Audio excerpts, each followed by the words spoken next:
My name is Morgan Weinberg, and I am co-founder and country director for Little Footprints, Big Steps. In 2010, I volunteered in Haiti for a few months following the earthquake, and I was introduced to a locally run orphanage. I ended up quickly learning that the majority of children in orphanages were actually not orphans. They had families, but the families were just too poor to look after them, which is the case of over 80% of children in orphanages worldwide. So I ended up creating Little Footprints, Big Steps in order to support local authorities in reuniting those children with their families, and then following up to strengthen those families so they wouldn't feel the need to give up their children.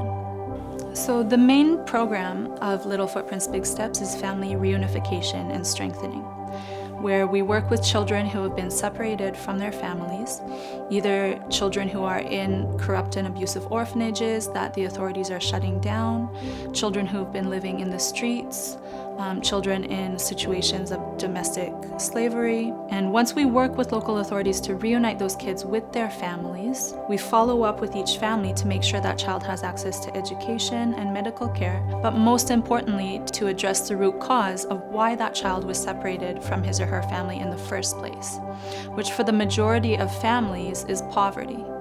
So how do you address the root cause of poverty is by empowering the parents to have a means of income generation to care for their children. So this might mean integrating the parents into our business startup program, supporting them with agriculture and livestock, or even providing vocational training for the children if they're older.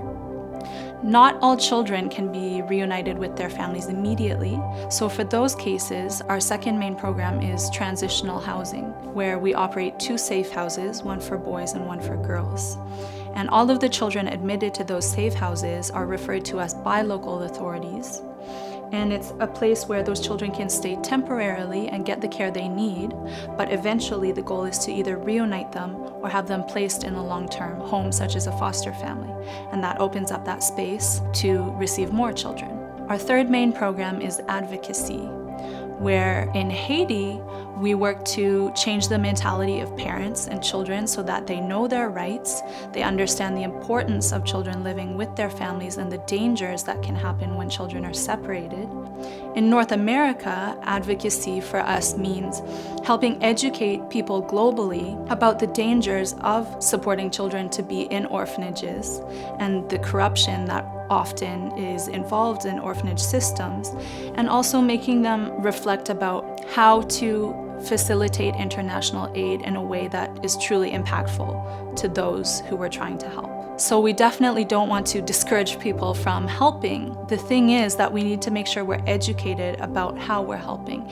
And that means making sure that as we're helping, it's not about how it makes us feel, but it's really about the needs and the change created for those people that we're helping. So that need is still there. It's just about shifting the way that we support those children so that instead of funneling our aid into institutions, we're actually supporting the children to be living with their families and reinforcing the parents and reinforcing the communities. So it's about investing in community development, reinforcing, the child protection authorities that are intervening to protect those children, and supporting stronger families as opposed to institutions.